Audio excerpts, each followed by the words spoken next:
Madhugiri news, ಇದು ಏಕಶೀಲಾ ನಗರಿಯ ಧ್ವನಿ. Local ಸುದ್ದಿಗಳು ಲೋಕಕ್ಕೆ ತಿಳಿಸಬೇಕೆಂದು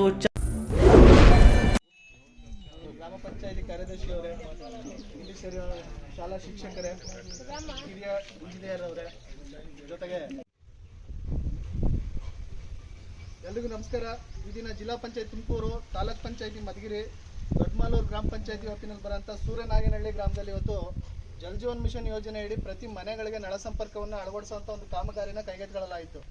ಇವತ್ತು ಈ ಒಂದು ಗ್ರಾಮದಲ್ಲಿ ಬರುವಂಥ ಒಟ್ಟು 111 ಮನೆಗಳು, ಶಾಲೆ, ಅಂಗನವಾಡಿ, ದೇವಸ್ಥಾನ, ಜಾನುವಾರು ತೊಟ್ಟಿಗಳು, ಪಂಚಾಯತ್ ಸಿಬ್ಬಂದಿಗಳು ಹಾಗೂ ಗ್ರಾಮಸ್ಥರಿಗೂ ಮುಖಂಡರಿಗೂ ಎಲ್ಲರಿಗೂ ಮತ್ತೊಮ್ಮೆ ಗುತ್ತಿಗೆದಾರರಿಗೂ ಧನ್ಯವಾದ ಹೇಳ್ತೀನಿ.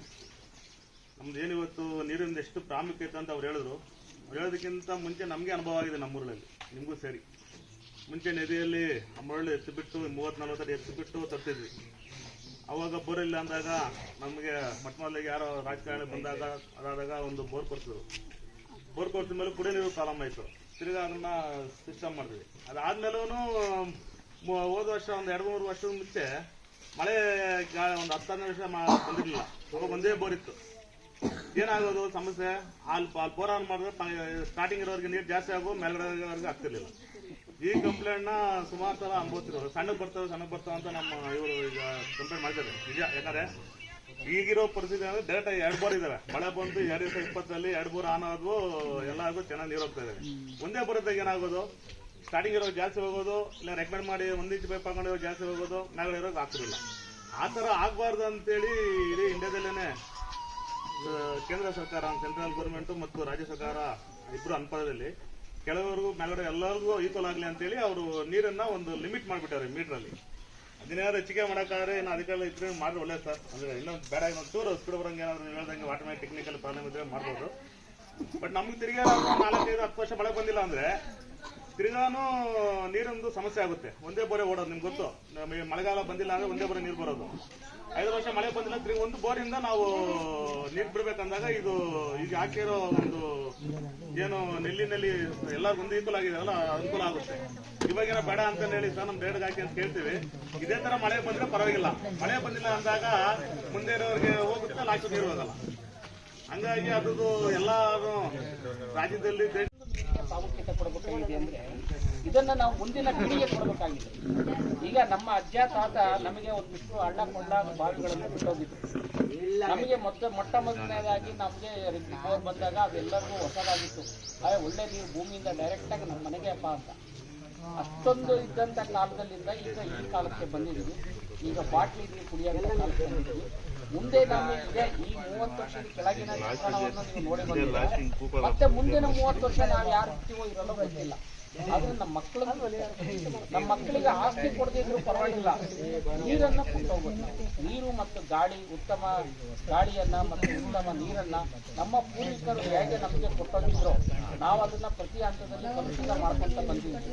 ಇನ್ನು ಮುಂದೆ ಆದ್ರೂ ನಾವು ನೀರನ್ನ ಮತ್ತು ಗಾಳಿಯನ್ನ ಕಲುಷಿತ ಮಾಡದೆ ನಮ್ಮ ಮುಂದಿನ ಪೀಳಿಗೆಗೆ ಉತ್ತಮ ನೀರು ಮೊದಲ ನಾವು ಅನ್ನೋದಕ್ಕಿಂತ ಒಂದು ಜೀವಿ ಸಂಕುಲ ಅನ್ನೋದೇನಿದೆ, ಪ್ರತಿಯೊಂದಕ್ಕೂ ಕೂಡ ದಿನನಿತ್ಯ ನೀರು ಬೇಕೇ ಬೇಕು. ಯಾರು ನಾವು ಇದೀವ ಸರ್, ನಮಗೆ ನೀರೇನು ಅವಶ್ಯಕತೆ ಇಲ್ಲ, ನಾವು ಹಂಗೆ ಜೀವನ ಮಾಡ್ತೀವಿ ಅನ್ನೋ ಯಾರು ಇದೀವ? ನೀರು ಅತ್ಯವಶ್ಯಕವಾಗಿ ಬೇಕೇ ಬೇಕು. ನಾವು ಪ್ರತಿನಿತ್ಯ ನಮ್ಮ ಜೀವನದಲ್ಲಿ ಗಾಳಿ, ನೀರು, ಬೆಳಕು ಇವು 3 ಇಲ್ದಲೆ ನಾವು ಜೀವನ ಮಾಡ್ತೀವಿ ಅನ್ನೋದು ಯಾರು ಕೂಡ ಹೇಳಕ್ಕಾಗಲ್ಲ. ಇವತ್ತಿನ ದಿನ ಏನಾಗಿದೆ, ನಾವು ಮುಂಚಿನ ದಿನಗಳಲ್ಲೆಲ್ಲ ನೀರಿಗೋಸ್ಕರ ನಮ್ಮ ಊರಿನಲ್ಲಿ ಇರ್ತಕ್ಕಂಥ ಕೆರೆ, ಕಟ್ಟೆ, ಕಲ್ಯಾಣಿಗಳಲ್ಲಿ ನೀರು ತಗೊಂಬಂದು ಕುಡ್ದಿರೋ ಅಂತ ಉದಾಹರಣೆಗಳು ಇದಾವೆ.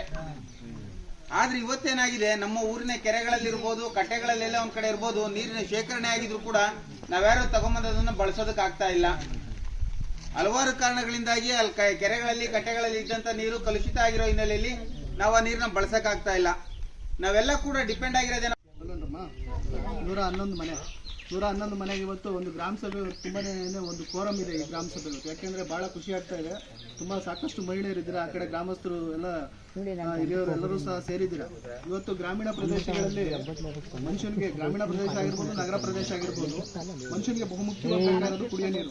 ಕುಡಿಯೋ ನೀರು ಅಂತ ಬಂದಾಗ ಇವತ್ತು ನಾವು ಯಾರು ಸಹ ನೀರು ಕುಡಿದಂಗೆ ಇವತ್ತು ಬೆಳಗ್ಗೆ ಯಾರನ್ನ ಇದ್ದೀವ? ಯಾರು ಇಲ್ಲ ಅಲ್ವಾ?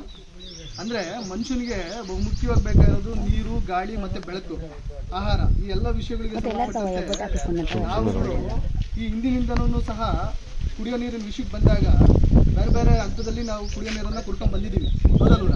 ಅಂದರೆ ನಮ್ಮ ಊರುಗಳಲ್ಲಿ ಹಿಂದೆ ಎಲ್ಲನೂ ಭೂಮಿ ಮೇಲೇ ಸಾಕಷ್ಟು ನೀರಿತ್ತು. ಭೂಮಿ ಮೇಲೆ ಸಾಕಷ್ಟು ನೀರಿತ್ತು. ನಮ್ಮ ಊರುಗಳಲ್ಲಿ ಎಲ್ಲನೂ ಬಾವಿಗಳು, ಕಲ್ಯಾಣಿಗಳು, ಆ ಒಂದು ಅವಕಾಶಗಳನ್ನ ನೀವೆಲ್ಲರೂ ಹಿಂದೆ ನೋಡಿದ್ದೀರಾ. ಕೆಲವರು ಇಲ್ಲಿ ಸಾಕಷ್ಟು ನೋಡಿದ್ರಲ್ವ? ನಿಮ್ಮೂರಲ್ಲಿ ಬಾವಿ ಇದ್ವಾ? ಕಲ್ಯಾಣಿಗಳು ಜೊತೆಗೆ ಕೆರೆಗಳು, ಕಟ್ಟೆಗಳಲ್ಲಿ ಈ ಕಡೆ ಹಲವಾರು ರೀತಿಯಲ್ಲಿ ನಮಗೆ ಅವಕಾಶಗಳಿದೆ ಹಿಂದೆ. ಈಗೇನಾಗಿದೆ ಅಂದರೆ ದಿನೇ ದಿನೇ ಆ ಒಂದು ಅವಕಾಶಗಳನ್ನ ನಾವು ತುಂಬಾನೇ ಕಳ್ಕೊಂಡ್ಬಿಟ್ಟಿದ್ದೀವಿ ಇವತ್ತು. ಇವಾಗ ನಾವು ಎಲ್ಲಿದ್ದೀವಿ ಹೇಳ್ರಿ? ಈಗಾಗಲೇ ಇವಾಗ ಎಲ್ಲಿ ನಾವು ನೀರನ್ನ, ನೀವು ಯಾವ ಹಂತದಲ್ಲಿ ನಾವೀಗ ನೀರನ್ನು ಕುಡಿತಾ ಇದ್ದೀನಲ್ಲ, ಈಗ ಅಂತರ್ಜಲ ಅಂದರೆ ಭೂಮಿ ಒಳಗಡೆ ಇರೋಂಥ ನೀರನ್ನು ತೆಗೆದು ಕುಡಿಯೋಂಥ ಕಾಲಕ್ಕೆ ನಾವು ಬಂದಿದ್ದೀವಿ. ಅಂದರೆ ಇವತ್ತೂ ಸಹ ಅದೇನಾಗಿದೆ ಅಂದರೆ 1-1.5 ಅಡಿ ಆಳಕ್ಕೆ ಹೋಗಿದೆ. ಈ ಥರ ಒಂದು ಪರಿಸ್ಥಿತಿನಲ್ಲಿ ನಾವು ಕಾಲ ಕಳೀತಾ ಇದ್ದೀವಿ. ಸರ್ಕಾರನೂ ಯೋಚನೆ ಮಾಡ್ತಾ ಇದೆ, ಹಲವಾರು ಯೋಜನೆಗಳನ್ನ ಜಾರಿ